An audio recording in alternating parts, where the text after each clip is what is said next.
Welcome to my YouTube channel 24 by 7 AG Library. Today my topic, Principles of Art. Principles of art are a few important terms that we use while learning and appreciating art. They are undoubtedly the building blocks of visual art. कला के सिद्धांत कुछ महत्वपूर्ण शब्द हैं जिनका उपयोग हम कला सीखने और उसकी सराहना करते समय करते हैं। वे निस्संदेह दृश्य कला के निर्माण खंड हैं। Balance. Balance is the arrangement of art elements to produce visual symmetry in a pictorial or sculptural composition. संतुलन. संतुलन एक सचित्र या मूर्तिकला रचना में दृश्य समरूपता उत्पन्न करने के लिए कला तत्वों की व्यवस्था है। Balance is often referred to as symmetrical, asymmetrical, or radial as shown. संतुलन को अक्सर सममित, विषम या रेडियल के रूप में दिखाया गया है। Emphasis. Dominance. Dominance is the emphasis of one part over another, subordination of the other results. Emphasis refers to the created center of interest or a focal point, the place in an artwork where your eye first lands. जोर बटा प्रभुत्व. प्रभुत्व दूसरे पर एक भाग का जोर है, दूसरे परिणामों की अधीनता है। जोर व्यास के बनाए गए केंद्र या केंद्र बिंदु को संदर्भित करता है, एक कलाकृति में वह स्थान जहां आपकी आंख सबसे पहले उतरती है। It occurs when the artist manipulates the elements of art so that your eye is drawn to a particular area. In the following pictures, the artist has used space and color contrasts to create the desired emphasis. यह तब होता है जब कलाकार कला के तत्वों में हेरफेर करता है ताकि आपकी नज़र किसी विशेष क्षेत्र में आ जाए।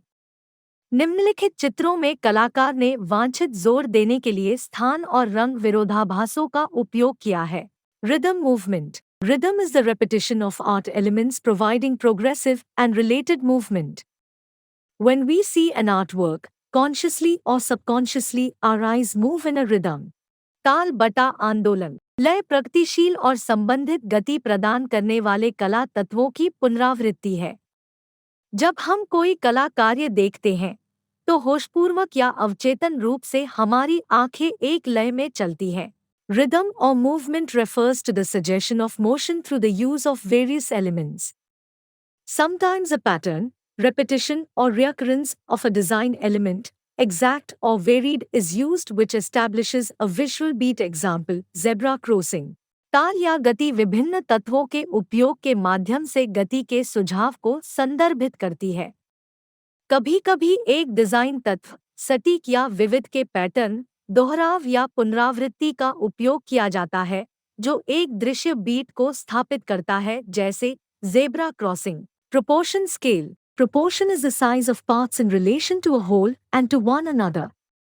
Scale refers to relating size to a constant, such as a human body. अनुपात बटा स्केल. अनुपात एक पूरे और एक दूसरे के संबंध में भागों का आकार है। स्केल से तात्पर्य आकार को एक स्थिरांक से करना है, जैसे कि मानव शरीर। Our eyes and nose in relation to our face and also our face in proportion to our whole body. In a landscape, everything is made in proper proportion and perspective to obtain a sense of realism. हमारे चेहरे के संबंध में हमारी आंखें और नाक और हमारे पूरे शरीर के अनुपात में हमारा चेहरा भी। एक परिदृश्य में यथार्थवाद की भावना प्राप्त करने के लिए सब कुछ उचित अनुपात और परिप्रेक्ष्य में बनाया गया है। The size of the following animals in proportion to each other is very important while sketching them together.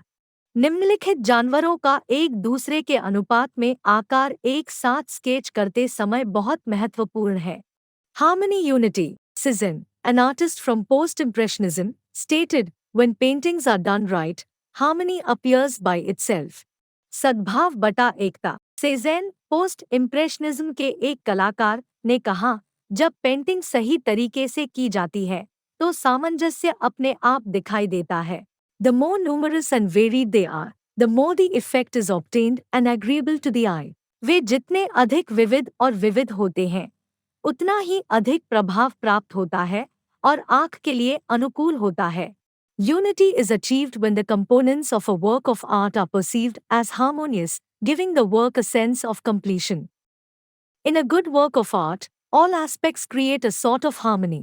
एकता तब प्राप्त होती है जब कला के काम के घटकों को सामंजस्यपूर्ण माना जाता है, जिससे काम पूरा होने का एहसास होता है।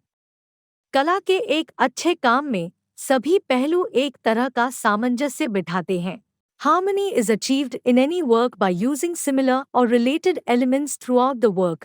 Harmony gives an uncomplicated look to a piece of artwork. पूरे कार्य में समान या संबंधित तत्वों का उपयोग करके किसी भी कार्य में सामंजस्य स्थापित किया जाता है। सद्भाव कलाकृति के एक टुकड़े को एक सरल रूप देता है। All masterpieces and beauty of nature can be taken here as example. उदाहरण के तौर पर यहाँ प्रकृति की सभी कृतियों और सुंदरता को लिया जा सकता है।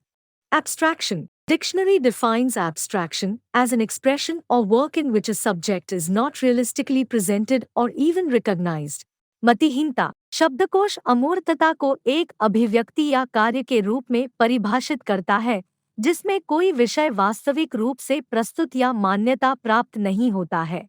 It actually originated as a style of art wherein a realistic object was reduced, abstracted, to its basics of structure. यह वास्तव में कला की एक शैली के रूप में उत्पन्न हुआ जिसमें एक यथार्थवादी वस्तु को संरचना की मूल बातें कम सार कर दिया गया था। It evolves after a series of realistic when with a flow and expertise a complete drawing is abstracted to its basic elements leaving just a gesture of it. यह यथार्थवादी की एक श्रृंखला के बाद विकसित होता है जब एक प्रवाह और विशेषज्ञता के साथ एक पूर्ण चित्र को उसके मूल तत्वों के लिए केवल एक इशारा छोड़कर सार किया जाता है। By the look of it, it follows a reverse order of a line drawing to a complete work. For instance, see the abstraction of Bull by Picasso in the following picture. इसे देखने से यह एक पूर्ण कार्य के लिए रेखा खींचने के विपरीत क्रम का अनुसरण करता है। उदाहरण के लिए निम्नलिखित चित्र में पिकासो द्वारा बैल का अमूर्तन देखें। But in a new concept, the term abstract art is widely used for any non-figurative or non-representational art. लेकिन एक नई अवधारणा में अमूर्त कला शब्द का व्यापक रूप से किसी भी गैरालंकारिक या गैर प्रतिनिधित्वात्मक कला के लिए उपयोग किया जाता है। It is not anything specific or concrete. It simply explores the relationships of forms and colors completely detached from reality. यह कुछ विशिष्ट या ठोस नहीं है। यह केवल वास्तविकता से पूरी तरह से अलग रूपों और रंगों के संबंधों की पड़ताल करता है। Stylization. Stylization is addition improvisation of artificial elements into an artwork to make it visually attractive. It may not look real but it appeals to the eye. Stylization. शैलीकरण एक कलाकृति में कृत्रिम तत्वों का जोड़ सुधार है ताकि इसे दृष्टिगत रूप से आकर्षक बनाया जा सके। यह वास्तविक नहीं लग सकता है लेकिन यह आंखों को आकर्षित करता है। Lines and forms are simplified for the sake of ornamentation. It is a decorative generalization of figures and objects where they reduce to motifs and patterns, e.g. a stylized sun and a tree. अलंकरण के लिए रेखाओं और रूपों को सरल बनाया गया है। यह आकृतियों और वस्तुओं का एक सजावटी सामान्यीकरण है जहां वे रूपांकनों और पैटर्न को कम करते हैं। उदा एक स्टाइलिश सूरज और एक पेड़। Summing UP. To learn art or to appreciate art, knowledge of these elements and principles is mandatory. उपसंहार कला सीखने या कला की सराहना करने के लिए इन तत्वों और सिद्धांतों का ज्ञान अनिवार्य है।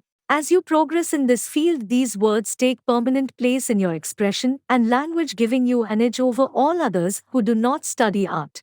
जैसे जैसे आप इस क्षेत्र में आगे बढ़ते हैं, वैसे वैसे ये शब्द आपकी अभिव्यक्ति और भाषा में स्थायी स्थान ग्रहण कर लेते हैं और आपको कला का अध्ययन न करने वाले अन्य सभी लोगों पर बढ़त देते हैं। Thanks for watching this video.